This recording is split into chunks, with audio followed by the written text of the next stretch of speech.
Good afternoon, everyone. My name is Dylan Mangel here with Nebraska Extension, and I'm thinking about white mold today. So we've got a lot of growers out there who've got a history of white mold in their fields, and they're thinking, what can I do to manage this as we go into this white mold susceptibility window during flowering in our fields with a history of that disease?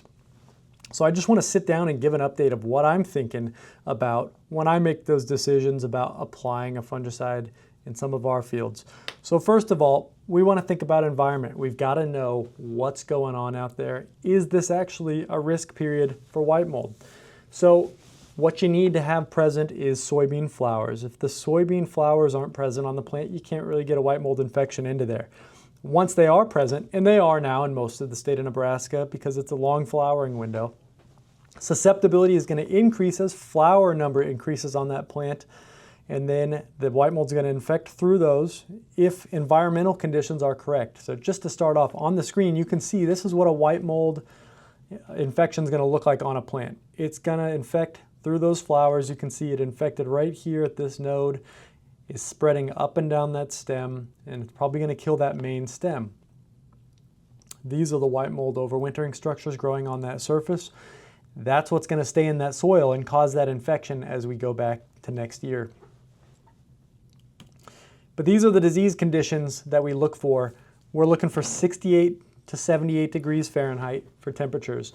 That's going to need to last for some amount of time. We're spending a lot of nights in the 70s still. That's going to contribute to that. But one thing I noticed we're not seeing right now, and we'll jump over and look at the forecasts, is mornings where we've got prolonged dew dragging well out into the day. We've had dry conditions. We're losing a lot of that moisture that's going to be needed to cause this from the soil surface, and we're getting hot during the day. That's going to help dry it out and stop any of this growth that's present. So the weather forecast we're seeing for the next 10 days, and this is out of Lincoln, we've got 0 rain in the forecast. We've got highs in the upper 80s to low 90s. It's actually growing warmer as we get into the next 10 days. And our lows at night are in that window, but we're going to be rapidly increasing out of that in the mornings. So we've got what looks to me like relatively low moisture, relatively low disease pressure.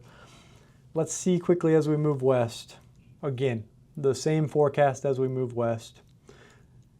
Now that's in that Platte River Valley, things are kind of going to be consistent, but what happens if we go north? Let's go to Concord, Nebraska. Here we got, again, somehow it's even warmer up there. So we're going into the peak susceptibility window, kind of starting now through the next 10 days. The last few days through the next 10 days is that peak susceptibility window. And we're dry as a bone, it's hot. And the other thing we've got going on in Nebraska right now is we've got a lot of canopies that aren't closed up. When that canopy closes up, it's like putting a lid on a wet environment. It's going to make it stay humid longer. It's going to be more humidity, higher humidity. So let's go, and I want to show you guys some data. That humidity is going to enable this mushroom growth on the soil surface. Without that humidity, these aren't going to grow. Here's a time lapse of some of those growing in previous years. This is last year actually. Notice each of these is a day cycle. You can see it showed up down here now. It wasn't in the beginning. So that's over a couple days. They're starting off small right there, back to day 1. Here's another setup here, small. That's day 2, day 3. So the night of day 2, after they really started moving, we saw them pop out. Notice the soil surface was wet for all of those days. If we don't get rain, and if we don't have closed canopies to keep that shaded and wet, this is not going to happen. So think about that too when you're applying or planning those fungicide applications. It might make sense to delay slightly into you've only got so much of a residual once you spray that product out there, or an effective window. It might make sense to delay when we've got a 10-day forecast that looks like this later in the month in case conditions get worse. And talking about that canopy closure, I mentioned we've got a lot of open canopies. These are some of our trials last year showing canopy closure in Nebraska through that susceptibility period, which we're thinking about is right now, the first part of July, a little later this year, being slower. But you can see on our 30 and 36 inch rows, canopy closure was under 75% through that window. But on our 15-inch beans, that's where we got that early canopy closure that kept those soil surfaces wetter, kept that humidity higher. So anyway, a lot of talk just to say, pay attention to those soil conditions, figure out how much humidity, how much moisture you have, and how much canopy closure you have, and decide, is this going to be a dry environment with no fungal growth, no fungal spore spread, or is this a wet environment with fungal spore spread? All based on the foundation of a history of that disease. This is not something that moves in and really gets out of control right away. There's really limited spore movement. Okay, so just to show you all a few more things, I don't want to drag this out too long, but I want to show you on the Crop Protection Network, we've got tools available. One of those is the crop risk tool. And if I open up that risk tool, you can come over, you can select your field. So let's grab a field. I imagine the greater risk is going to be up here. So let's grab a field in Dixon. Yeah, we'll grab Concord again and we'll save that. We're going to switch this over to white mold on soybean. And notice our risk is actually decreasing. It's low risk this whole time. It's decreasing. That's because of the environment that we've had. That's because of the lack of moisture that we've had over this window.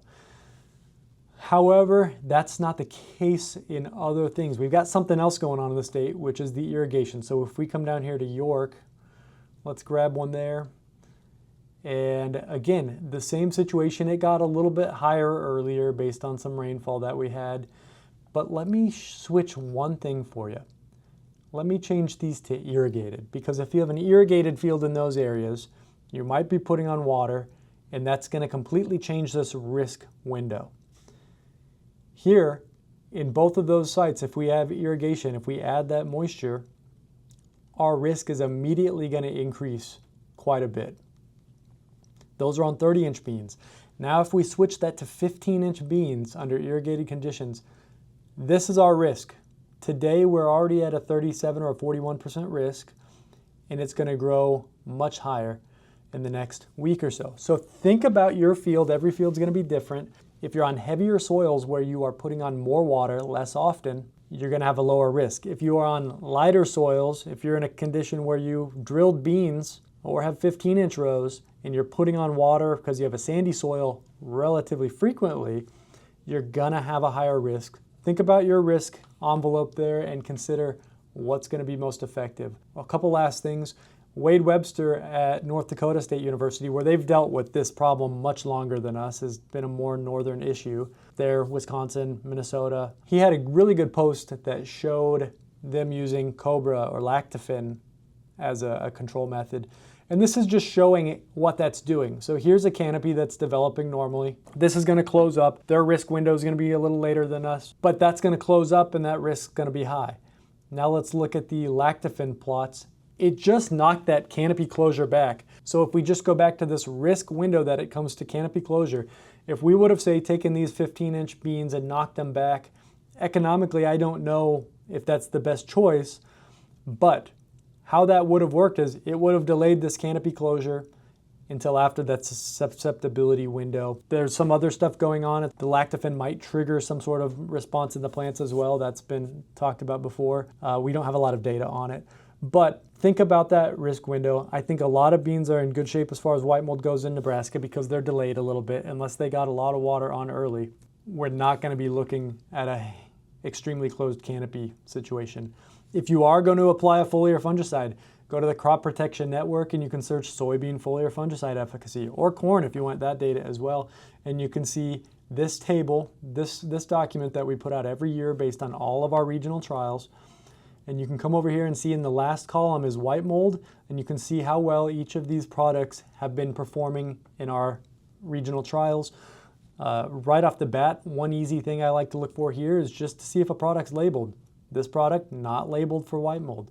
So obviously don't start there, but there's a broad selection of good products here. And if you have something other than white mold, consider that as well. This is going to help you select something that you know is going to be effective. Just to close out, Consider how much canopy closure you have. That's going to be a main driver here this year. Consider what's in that 10-day forecast. Right now we're looking at a period where their conditions are not going to support widespread white mold development.